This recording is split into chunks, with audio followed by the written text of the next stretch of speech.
Hi friends, मैं हूं doctor Meenal और आप देख रहे हैं NTA net first paper free coaching. तो स्वागत है आपका मेरे इस चैनल पे। हम यहाँ कर रहे हैं teaching aptitude NTA net first paper की तैयारी। तो टीचिंग एप्टीट्यूड में आज हम करेंगे डल्स कोन ऑफ एक्सपीरियंस।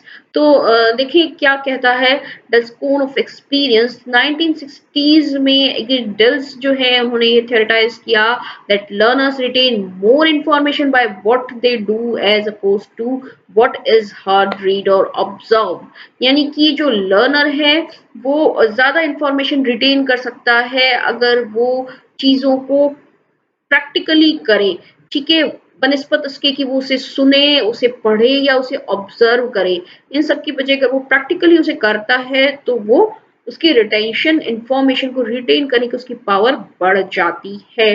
तो यही कहता है कोन ऑफ एक्सपीरियंस। और वैसे आजकल जो ये है लर्निंग बाय डूइंग, उसको आजकल हम कहते हैं एक्सपीरियंशियल लर्निंग या एक्शन लर्निंग। ठीक है, दैट मीन्स चीजों को प्रैक्टिकली करना, प्रैक्टिकली एक्सपीरियंस करना और उससे लर्न करना। तो ये जो है कोन ऑफ एक्सपीरियंस से इंस्ट्रक्टर कैसे यूज कर सकता है या क्या कहता है ये कोन ऑफ एक्सपीरियंस। तो इसके हिसाब से जो हमारा लीस्ट इफेक्टिव मेथड है वो कौन सा होता है, जब हम शब्दों को सुनते हैं, बोले हुए शब्दों को हम सुनते हैं या वर्बल सिंबल्स से जो हम लर्न करते हैं, वो जो होता है वो हमारा लीस्ट लीस्ट इफेक्टिव मेथड होता है। तो फिर मोस्ट इफेक्टिव मेथड कौन सा होता है?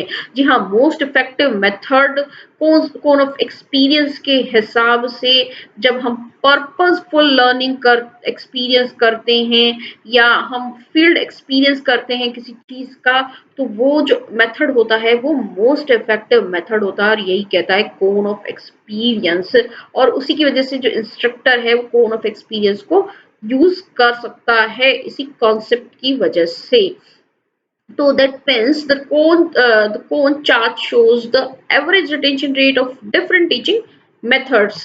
As you can see in this picture, इस पिक्चर में देखिए आप अलग अलग तरह के टीचिंग मेथड्स हैं और उसका जो रिटेंशन रेट है वो दिया हुआ है। अगर इस कोन में हम नीचे की तरफ बढ़ते हैं, ब्रॉडर एरिया की तरफ बढ़ते हैं, तो जैसे जैसे हम नीचे जाते हैं ये जो रिटेंशन रेट है वो बढ़ती जाती है। ठीक है, 10 20 30 50 70 90। ओके, अब देखेंगे थोड़ा सा सबसे ऊपर वाला पार्ट जो सबसे इसका नैरो पार्ट है, वहां पर हमने लिया है रीड टेक्स्ट और लिसन टू लेक्चर हेयर। ठीक है, यानी कि जब हम किसी चीज को सिंपली रीड करते हैं, डिफाइन करते हैं, डिस्क्राइब करते हैं, लिस्ट करते हैं, एक्सप्लेन करते हैं सिंपली। लेक्चर चल रहा है, क्लास में टीचर आया, उसने लेक्चर दिया, आपने सुना। ठीक है, तो रिटेंशन कितना रहेगा? रिटेंशन रहेगा सिर्फ 10 to 20%। अगर आपने टेक्स्ट रीड किया तो वो रहेगा सिर्फ 10%, और अगर आपने जो है लेक्चर सुना है तो रहेगा लगभग 20% तक ही। तो उससे भी इफेक्टिव कहीं दूसरे मेथड हो सकते हैं, जैसे कि डेमोन्स्ट्रेशन, अप्लाई करना और या फिर प्रैक्टिस करना। ये सारे मेथड भी होते हैं जो इसकी वजह से ज्यादा इफेक्टिव होते हैं। अगर हम पिक्चर्स, स्टिल पिक्चर्स को देखते हैं, वॉच स्टिल पिक्चर्स जो जिसमें मूवमेंट नहीं है, वैसे स्टिल पिक्चर्स को देखते हैं, तो या फिर अगर हम मूविंग पिक्चर्स को देखते हैं तो जो हमारा रिटेंशन है, we can remember 30% of what we see. ठीक है, जितना हम देखते हैं उसका 30% जो है हम याद कर पाते हैं। अब अगर हम प्रैक्टिकली उसको उसका प्रैक्टिकल डेमोन्स्ट्रेशन देखते हैं, प्रैक्टिस करते हैं, व्यू हम एग्जिबिट देखते हैं, एग्जीबिशन देखते हैं, तो जो भी है, जो भी कुछ हम देखते हैं या सुनते हैं, we can be able to only 50%, we can be able to remember only 50% of what we see and hear। ठीक है, सिर्फ 50% जो है वो हम याद रख पाते हैं।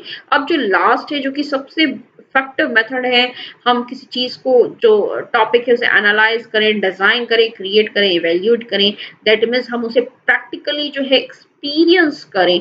तो अगर हम पार्टिसिपेट करते हैं कोई हैंड्स ऑन वर्कशॉप में उससे रिलेटेड, या फिर हम कोई रोल प्ले करते हैं उस सिचुएशन से रिलेटेड, तो we will be able to retain or remember 70% of what we say and right, ठीक है, जो हम लिखते हैं या जो हम कहते हैं उसका 70% जो है हम याद रख पाते हैं तब जब हम कोई रोल प्ले करते हैं या कोई वर्कशॉप में हम पार्टिसिपेट करते हैं। तो इसके अलावा जो सबसे ज़्यादा इफ़ेक्टिव रहता है रियल एक्सपीरियंस, कोई मॉडल है या कोई हम रियल एक्सपीरियंस को सिम्युलेट करते हैं, उसको एक्सपीरियंस करते हैं, या फिर अगर हम डायरेक्ट पर्पसफुल एक्सपीरियंस करते हैं, हम रियल लाइफ में उन प्रॉब्लम्स को सॉल्व करते हैं, उन प्रॉब्लम्स को सॉल्व करना सीखते हैं अपने रियल लाइफ एक्सपीरियंसेस में, तो जो रिटेंशन रेट है, रिमेम्बरेंस पावर है हमारे माइंड का, वो सबसे ज्यादा हो जाता है और हो जाता है लगभग 90% तक। 90% of what we do as we perform the task, ठीक है, उस टास्क को हम खुद परफॉर्म कर रहे हैं, 90% तक हम रिमेम्बर कर सकते हैं, रिटेन कर सकते हैं उस टीचिंग को, ठीक है। तो दैट मीन्स ये क्या सजेस्ट करता है cone of experience, it suggest that when choosing N instructional method it is important to remember that involving students in the process strengthens knowledge retention. It reveals that action learning techniques can lead retention up to 90%, तो 90% तक आप retention को बढ़ा सकते हैं अगर आप experiential learning method को यूज करते हैं। तो डेल स्कोर ऑफ एक्सपीरियंस एक ऐसा टूल है जो इंस्ट्रक्टर्स को हेल्प करता है ये डिसाइड करने में कि क्या एक्टिविटीज चूज की जाए, क्या रिसोर्सेज चूज किए जाए, क्या मेथड टीचिंग का जो है क्या मेथड हम यूज करें कि जो टीचिंग है वो मोस्ट इफेक्टिव हो, जो रिटेंशन रेट है वो हम मैक्सिमम पॉसिबल जो है प्राप्त कर पाए। तो आज के इस वीडियो के लिए इतना ही, उम्मीद है आपको समझ में आया होगा डेल्स्कोन ऑफ एक्सपीरियंस, और अगले वीडियो तक के लिए, तब तक के लिए stay tuned and keep watching NTA net first paper.